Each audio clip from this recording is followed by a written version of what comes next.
community. Welcome back to another episode of Gaming Fun with Hoplite Evolved. My name is Eagle Eye. And this is Noble. Welcome to the podcast. So, Noble, we are back today with installment for the 4th ranked game in our Halo campaign ranking system. So, today we give you the game that we ranked 4 out of 8 with an A rating, and Noble, tell us which one that is. That would be Halo Reach. So Halo Reach, we thought it was a great game, but overall, the 3 that are above it we felt were just better. And we have some pros and some cons. So first off, we're going to start with our campaign recap as we always do. Now, word to the wise, if you have not played this game and plan on it, or if you've started it and haven't finished it yet, this is your spoiler alert. There are tons of spoilers throughout the rest of this episode, and you do not want to listen any further. So, go through, play the game, come back to us afterwards, okay? All right. Here we go. Campaign recap. On July 24th, 2552, Spartan B312, also known as Noble 6, arrives at a UNSC outpost on Reach. It is here that players are introduced to the main cast and given their first mission for Noble Team's commanding officer, Colonel Urban Holland. The team is called in to investigate the sudden blackout of the Visegrad Relay, one of the planet's primary communication hubs. It is soon discovered that the loss of communications is the work of the Covenant, as the team is engaged by Covenant ground forces. After they have made their way into the relay station, the team are attacked by another team who are on a mission to steal information from the relay.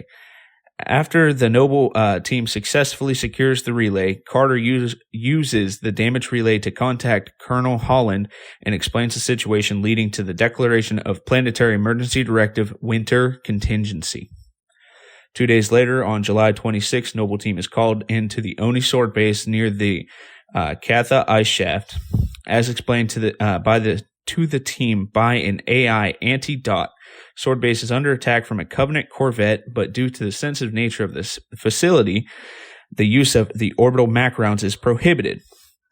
Noble Team clears the main courtyard of the enemies and is then sent on a mission to reactivate the Fargarut Station, a communication station that they can use to get into contact with Command and Air View Base, where they need to activate the anti-air battery to clear the skies. The Spartans move into the sword base. After the skies have been cleared, the UNSC sends in a pair of long swords to push the Corvette away from the base's immediate vicinity. The Covenant vessels begin to retreat, only to be shot out of the sky by an orbital strike. After the mission, Noble Team is debriefed by Dr. Catherine Halsey, who inquires as to the death of one of her scientists who was doing research at the relay. She says that a mentioned latchkey discovery was the information that is essential. Learning that he was killed by zealots, Halsey reprimands Carter for not pursuing the leader, as the scientist's research was potentially important to their religion. Fortunately, Cat had stolen the data module off the scientist and hands it over to Halsey. 2.5 weeks later, Noble 6 and June are sent to perform a night reconnaissance mission to reconvene the Covenant forces in the Dark Zone and in that territory. The 2 Spartans meet up with a group of civilian militiamen who guide them to the Hydro plant further in the Dark Zone, where the team discovers a Covenant stealth pylon. After planting an explosive charge on the pylon, the team moves deeper into the Dark Zone, where they discover a massive Covenant invasion force. Cat then orders them back to the base so that way they can prepare for a plan of attack the next day. Then a massive UNSC joint assault force is put together with the objective of mounting a counterattack on the Covenant-occupied territory. It is revealed that the Covenant have infiltrated the region in force, deploying ground forces and installations, including several massive deployment spires. Noble Team's objective is to destroy one of these spires, designated Spire 1. After pushing through the Covenant forces and destroying several Covenant anti-air batteries, George and Noble 6 deploy to the spire in a Falcon. However, the aircraft crashes, and after the crash, they proceed into the spire, where it is revealed that the spire's actual containing teleporters used to transport Covenant forces to the surface, linked to an unknown source. After proceeding to the spire, Noble 6 utilizes a gravity lift to the top and disables the shield, and Noble 6 is flown away from the tower by a Falcon containing Carter and George.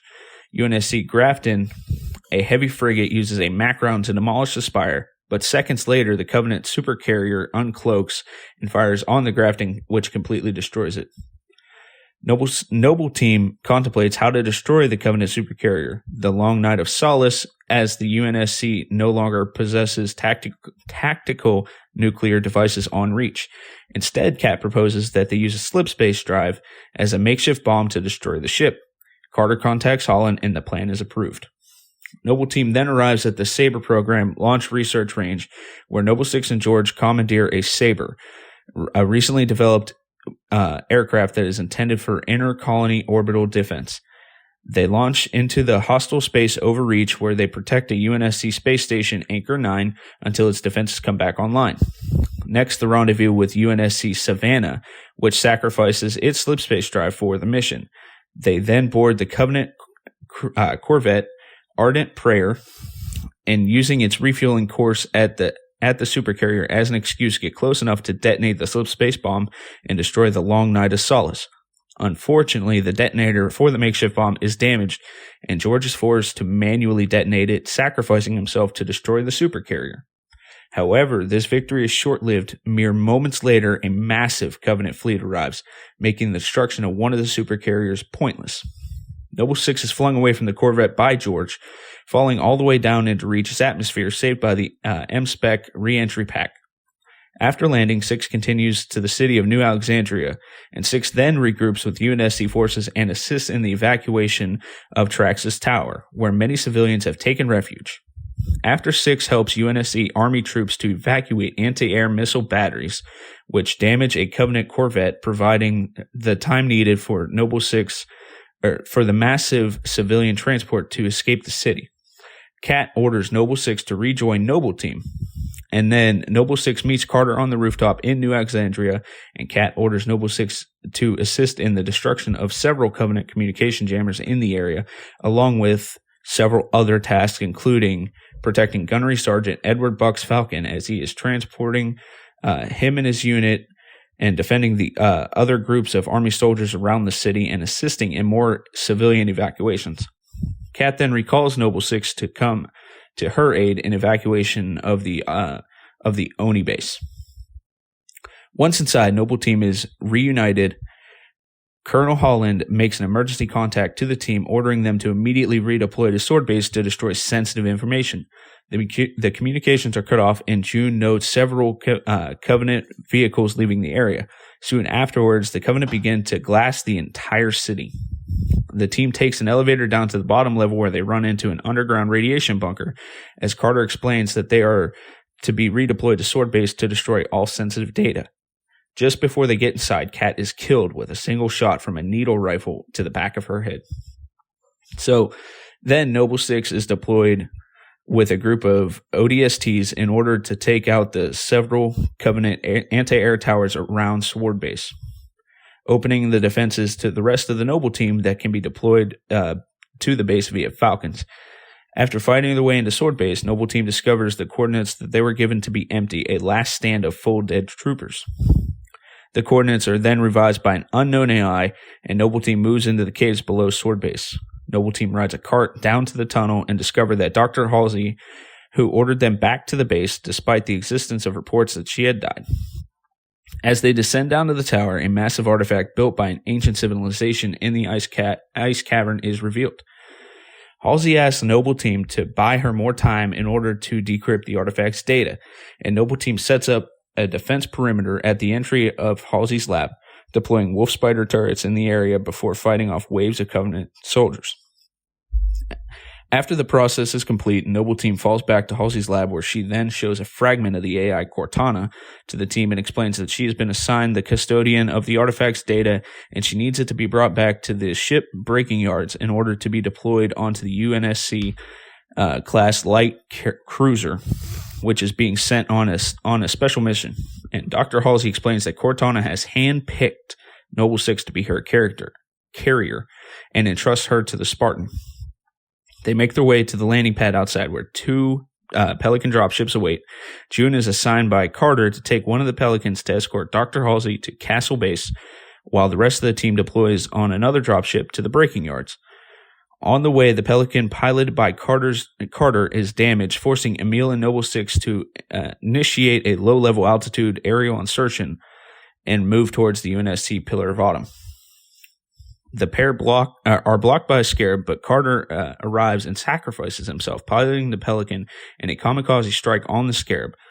Noble Six and Emil continue towards the Pillar of Autumn, and once there, Emil mans a MAC gun, while Noble Six fights off masses of Covenant infantry.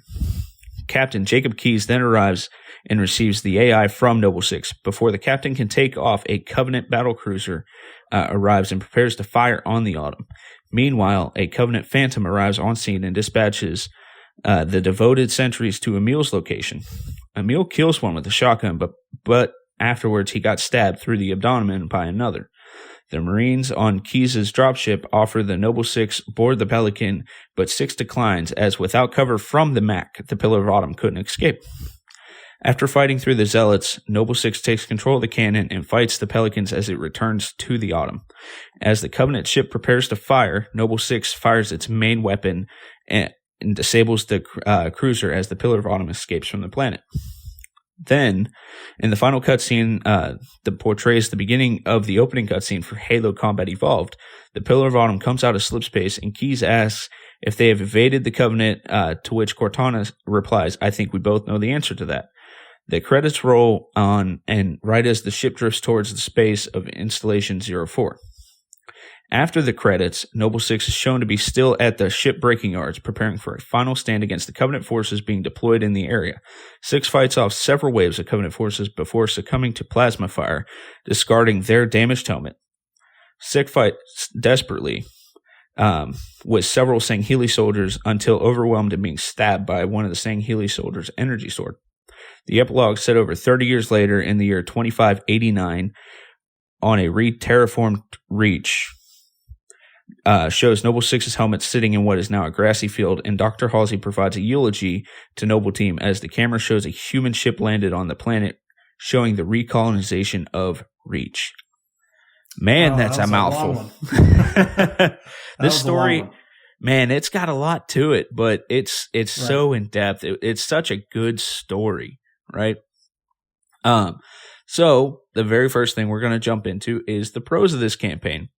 And guess what? I'm going to let you take this one because I just read through all of that.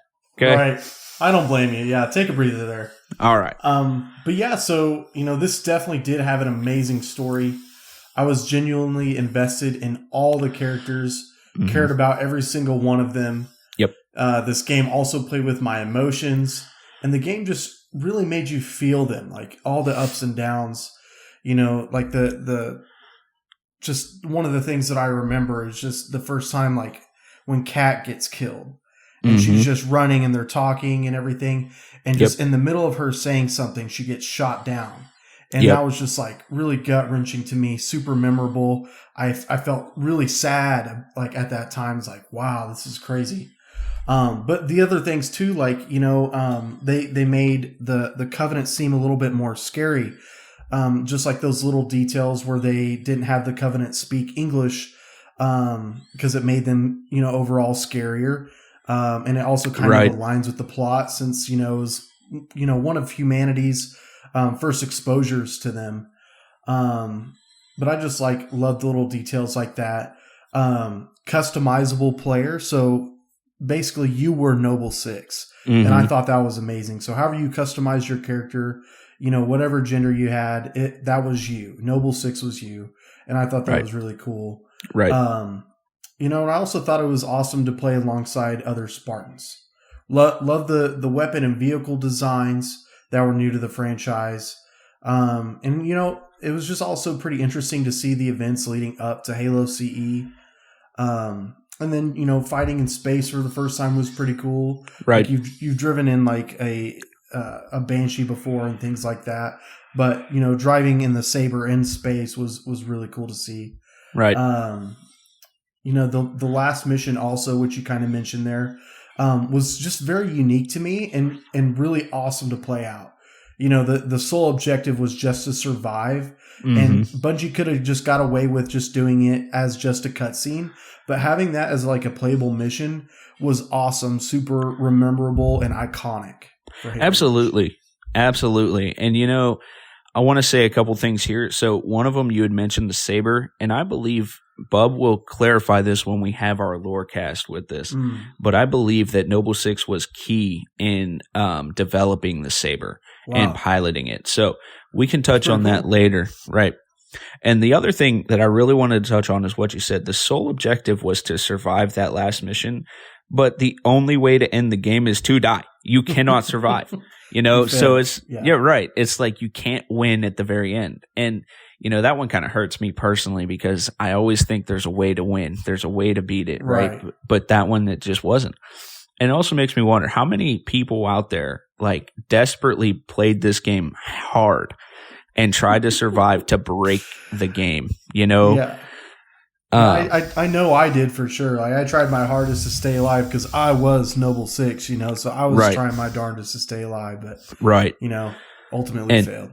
And we'll get to, that whole Noble Six scene in a little bit when we talk about some other things. But I'm going to go ahead and tell you my pros. And first and foremost, it's the story. By far, it's the story. This is one of my favorite stories ever to be played. And there's just so much in-depth and character development, story development. It's just one of those stories that I don't know how people can't love this story because there's so much there. And, you had mentioned how everyone was dying off. It's one of those where it plays with your emotions. But I think that makes it, it hurts. But that's what makes the story so good is that these characters were there and you bonded with them and then they were gone, I also like the health pack addition in this game. I felt mostly like you were relying on shields in previous games, and this made you so that you weren't reliant just on the shield anymore, because if your health bar was low and your shield got cracked, all of a sudden you're one shot instead of 5 shots, I really like that addition to this campaign. Yeah, it made you more vulnerable, and you really felt that when playing too. Exactly. So next we'll jump into the cons of the campaign.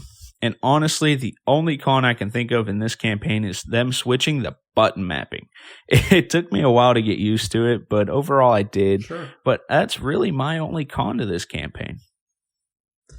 Yeah, and mine, just jokingly, is Noble Six died. Okay. All right. Now, I'm going to cut you there. Hang on a second. Let's talk about this. Let's bring this one up. So, all right. You say Noble Six died. I disagree with you. Let's have this argument. Oh, how so? All right. So here's how it goes. At the end of the cutscene, you see, air quotes, Noble Six die by getting stabbed, right? Although you don't actually see the sword pass through Noble Six's body at any point in time, right? Every other character in the game, you see how they die. Cat gets shot in the back of the head. George blows up with a giant explosion. There ain't no way he survived that. We all know that, right? You had Carter kamikazed himself. You see every other person actually die. Emil gets stabbed. Noble Six, you don't actually see it. Okay, that's Tell me I'm wrong. Assumption. I mean, yeah, that's a fair assumption. I mean, if I remember right, I think like an elite kind of like covers the screen a little bit, to where you just see the motion of like the stabbing, but you don't actually see it hit Noble Six. Exactly. So that's definitely an interesting point that you bring up. But I just feel like the odds are very, very slim for Noble Six here, being basically surrounded by the Covenant and all these elites. You're worn out, you're on the ground getting tackled by them things, and it's not looking good for Noble Six in my eyes. And in my eyes, I have him it's slated. He's done. And that's fair, but also keep in mind, how many times has Chief been on the end of, oh my God, the odds are not in his favor? Yeah, but that's Master Chief. He's built different. Yeah, he's just lucky, right? Yes. But ultimately, what it boils down to in my mind is I really think they left it open-ended, but also left it up to interpretation by the people, which is And that's right. Yeah. smart, right? Everyone can imagine and play it in their head, and they can make that choice, right? And that's great. That's actually fantastic, in my opinion. Yes. But ultimately, I think they left it open the way they did in case they wanted to come back and make more games, right? So if they chose not to make more games, they'll just go, oh, yeah, Noble Six died. No big deal. If they chose to come back and make more games, they'd have been like, nah, you never actually saw him get stabbed or her or, that person ever get stabbed. So they left it open. That's my opinion. Yeah, and that was also like their last, Bungie's last installment in the Halo franchise. Right. So they could have just done like a little, like just helping 343 out a little bit if they ever wanted to come up with something. Exactly. But we know the route that they chose to go in. So right, but we also know that it would be amazing to have Noble Six come back and put Noble Six and Chief together. Yeah, can you imagine? Oh my gosh, I'd be fangirling so hard. Yeah, definitely. Me too. Yes. Okay, so we're gonna get into favorite and good memories of this campaign. For me, the very first one is definitely not a great one, but it's funny. It's very funny. So I was playing the game with Bub, and I had died, and I just got spawned back to life, and I killed a grunt, and this grunt decided to just lob a plasma grenade that stuck me, and it just Lord. It killed me instantly right after I had respawned and just killed him. And you gotta love it. Good God, it was infuriating, but it was hilarious at the exact same time. Like I couldn't stop laughing. And I know you've seen this one because I've sent it to you. I've watched it over and over, dude. It's hilarious. And it's hilarious. It makes you want to just throw the controller, drop it, and just breathe for a minute. Oh, yeah. I was done. I was done, but I still play it. I mean, it was funny. Right. And then overall, the chance to play the game and have fun with my cousin and my brothers. It was always a good time to play this game. I never had a bad time with it. And, I do remember this being one of my brother's favorite Halos. I think it's the age group because that was like when he really got into Halo. But also the Forge for this was like him and his buddies had a ton of fun with Forge. So I remember this being his favorite. Yeah, Forge World was awesome. Yep. So what about you, bud? So I have a ton of like good memories of this game, but I'll just bring it down to like my favorite ones here. So first of all, just pulling an all-nighter at the midnight release and playing through the entire campaign with my friend and my brother.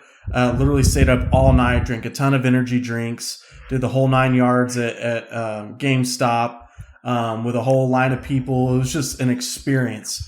Right. And then just playing through that campaign in awe and then just going through all those emotions in one night. It was crazy.